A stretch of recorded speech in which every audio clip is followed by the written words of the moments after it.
This morning, we're going to be talking about healthy networks. And one of the things I want to think about before we jump into the conversation is this idea of just take a moment and pause and think about one of the most healthy network experiences that you've had. So kind of get that in your head of like, what made that a healthy network? What made that successful? What was a part of that network that you went, that was it? That's what I want to work towards. All right. So I see priority, mutual trust, clear purpose, rise up and take leadership, fun, consistency. I think what's interesting here is if you look at these, we're starting to see care just came in. We're starting to see a lot of the things that NNYM has talked about for a long time, right? We've talked about resources, prayer, relationships, strategies.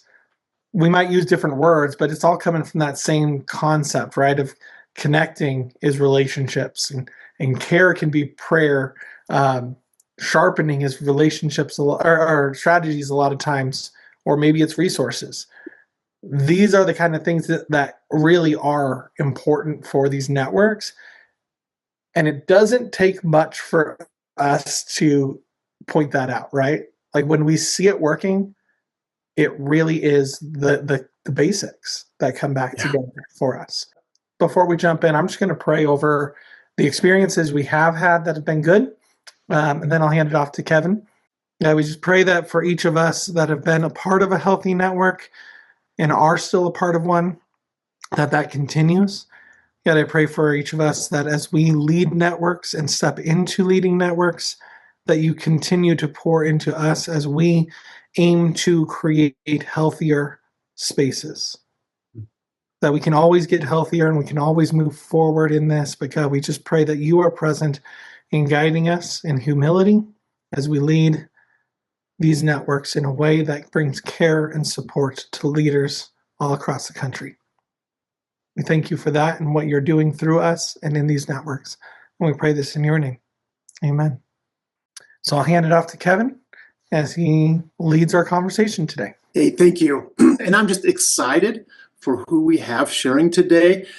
These are champions of networking who have been with networking for years and years and years. I won't say how many because I don't want to embarrass them. But with that, Tony, Souder, ask you first, what is your youth ministry networking experience? I mean, it's hard to talk about my youth ministry network experience without dating myself, because I've been in Chattanooga since 1994. I came to Chattanooga to be the first director of the Chattanooga Youth Network, which is no longer called that. It's called the Youth Leader Collective now. But we've been serving youth leaders through networking for 31 years. It'll be 32 this in not too distant future.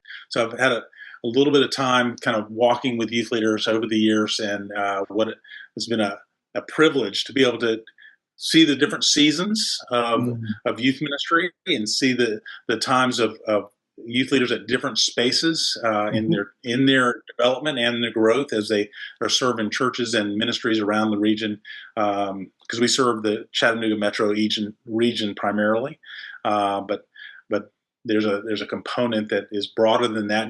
Now that Zach Wyatt, who heads up the Youth Leader Collective for us, is doing the hands-on meeting in the networks, developing networks around the region, and we just hosted our Southeast Youth Leader Conference that is for youth leaders and their teams all throughout the Southeast. So about 300 youth leaders that were a part of that this year. So awesome. Been involved with it for a little while. I love it. And Joe, you've got a varied and different experience for your networking. Can you share with us? Yeah, so actually my networking experience started back in Madison, Indiana. This would have been the same long line as Tony, about 31 years ago. And I got invited to a network meeting, and the title of that network meeting was Mommy. And it was a good laugh. It was Minister of Madison Area Youth. And I thought, what in the world am I going to, right? And so I'm going to the mommy group. But that's where I started meeting with youth pastors, praying together, strategically talking about together how we could reach a community. And I've been part of networks all the way to there to where now in what we do in our region through First Priority, I have 7 networks that I'm now responsible for that I oversee. Last year, I tried to attend almost every network. This year, it'll be about half of those and rotating. We have some great teams leading those networks, but we have 7 networks in my region that we're responsible for every month. And we see anywhere between 70 to 90 youth pastors every month. That's incredible. Thank you for sharing that, both of you. And what's a good, healthy network story that you can share from all those years of ministry experience? So we had one in Melbourne, Palm Bay, youth pastor at a large ministry here, a Calvary Chapel in Melbourne. And I just remember we're focused on praying for one another at that network. And he shared a story about his son and how they had just diagnosed his son, thought he was going to have Down syndrome. And they were pregnant, only about 3 or 4 months into the pregnancy. And he just broke down and said, "Can you pray for me?" And I remember the guys in that network just laying hands on him. We're praying for him. And every month he would give us an update. And about in the 6th month of that pregnancy, he said, "Because I want you to know my son's looking healthy." And then ultimately his son was born healthy. And he always goes back to that story and says, "Guys, you guys prayed for me. You prayed for my unborn son when we thought it was doomsday, and my son was born healthy." And that's a story that's always stood out to me because it was a group of men and women that was hearing about another youth pastor's story, laying hands and praying over them and just seeing God do the miraculous. And it really brought that community of leaders together. And Awesome. and they pray together every month. I love it. How about you, Tony? Yeah, it's a similar type story, except for the miraculous piece. A key component of the networks that we've tried to create in this region have been wrapped around this is a safe space for a youth leader to come to and be able to share what's on their heart, whether it's something that's a victorious type of thing or something that's brutally hard. And I remember this one leader, this one time we were at this church here in the region, and there's probably about 10 of us in this meeting, and one of the youth leaders was there, and he was sharing that he was probably going to go back to a meeting where they're going to let him go.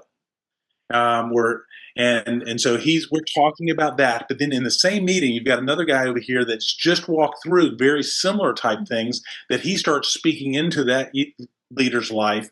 And then at the end of that, we've got a whole group of people that are praying for and caring for this leader, that really bolstering him to be able to have the hope and the sanity and the ballast to be able to walk back into that meeting, not knowing really what it was going to be like. But it gave him the courage and strength and camaraderie to be able to go back into that meeting because he was bolstered by prayer and the team of people that he knew were walking with him in that time. So that's, for us, safe and care are a big piece of a healthy network. No, that's awesome. There's some depth in those relationships. There's some amazing stuff that's happened. What has brought your youth ministry networks kind of to that next level? What are the elements? What makes it happen so that you build the trust, you make things happen so it's a healthier network? One of the things that we've seen is that, it starts with us. If we're walking into that room, vulnerability begets vulnerability. And so if we walk into that room and we're acting like that, we know that everything's together and that all the things that we think about ministry are working out fine, then they're going to be intimidated to say the things that aren't working out fine. So to be able to create a healthy networks, for us, there's a vulnerability piece and a humility piece. And that kind of seeps its way through the entire network. But we're always bringing things to the table and inviting other leaders. We're tapping into what are we seeing God do in other leaders' lives so that we can really not rely on them to have to voice that as if they're bragging about something, but that we can actually invite them into and speak into it to the whole group. So we're creating a posture of humility and a posture of openness, but also tapping into where God is working in a leader's life and a ministry so that they can invest in the entire group. Yeah, and Kevin, that's a great question because for us, we kind of look at what makes a healthy network, right? And we have said consistency is number one, right? We've seen networks over the years.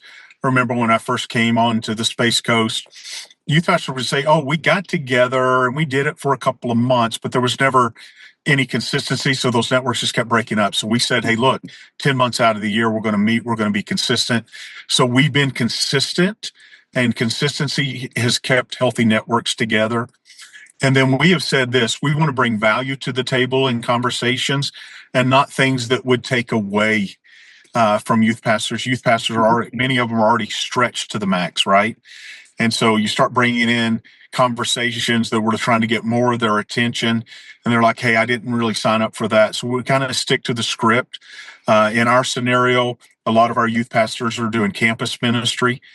And so with them, we're focused on what God's doing on the campus. We're praying for one another. And then we're talking student ministry. There's always a student ministry topic. And so we keep that conversation down to those three narratives. And we find that it brings value to them. They know they're coming to something where they can, be prayed for, have a great conversation around student ministry, and celebrate what God's doing on campus. I love, because Joe, I know many of your networks can be more strategy driven, and yet you got that balance of relationships. And Tony, for you, many of yours are kind of relationship, discipleship driven. And if you got that balance of strategy, how do you make that work? The back and forth of having prayer, relationship, strategy, and resources all be a part, and yet keep the feel and direction of where your network is going to be continued focus on the same path. I think for us, what we found is that you have a church 5 miles away. They know one another, but they didn't know one another, right? And so if we can get them to the same table, and we found what unites us through prayer and through what they're doing in just campus ministry and the heart of student ministry, we have found that is that neutral platform that brings that healthy conversation together. It keeps it flowing, keeps it moving straight, and it keeps us united. And we found that's a uniting piece, is the fact that just getting to know one another breaks down the walls. Most youth pastors they've never met. They've heard of each other, but they've never met. And after they come to the table, have a good meal together, then it's like all of a sudden now they're friends. So food works for youth leaders just like it works for junior hires. 100%. And especially when we're picking up the tab. So that's one of the things we get to do. We're really blessed to do that because we say, "Hey, we want to pick up a lunch for you and bless you."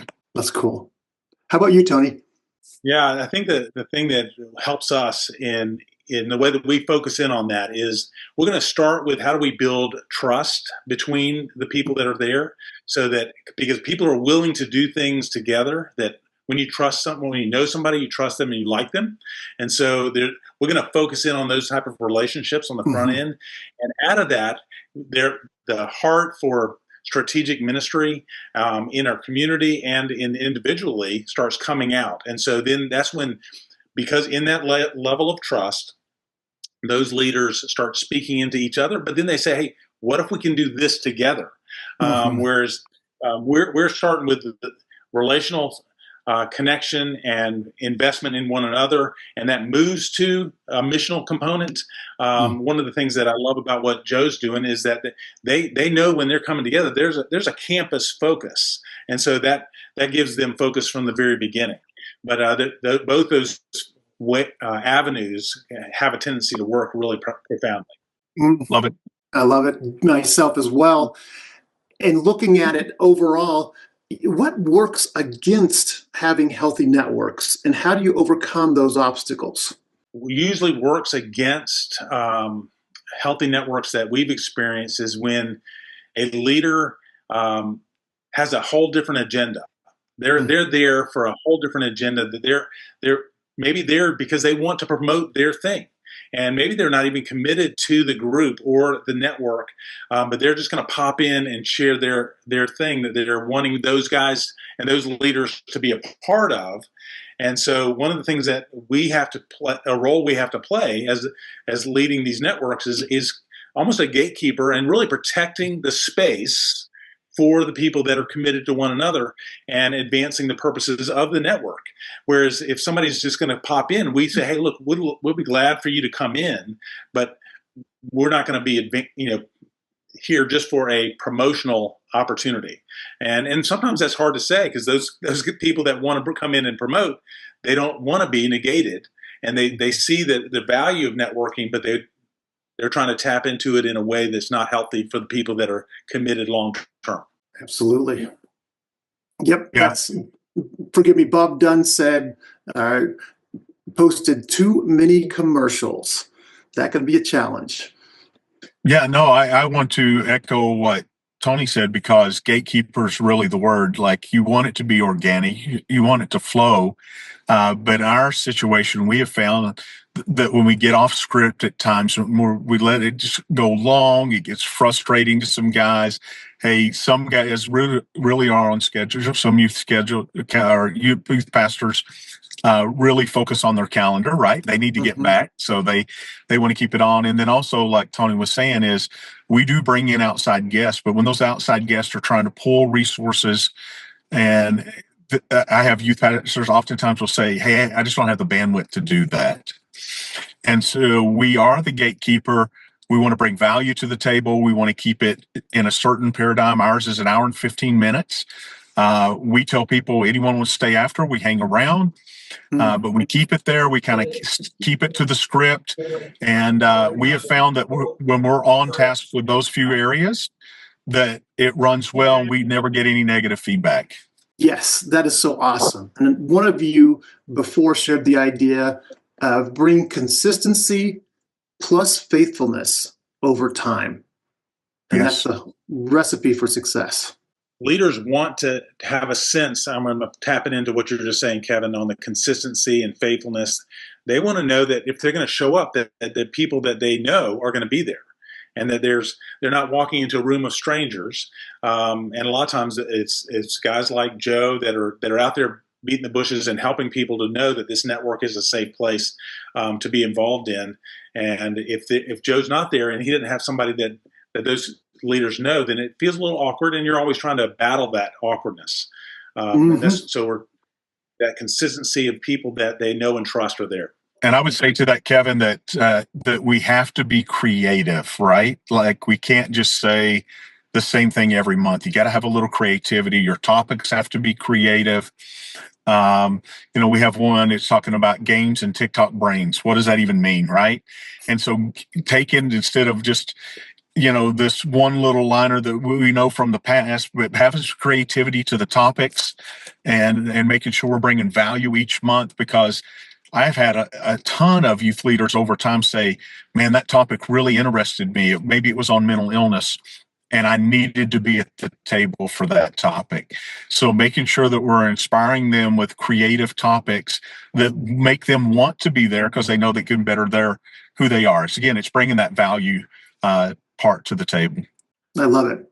Nick, I want to turn it back over to you. That's a ton of great information. And what I love about network conversations is we get to hear a conversation, but we also get to practically wrestle with it as well.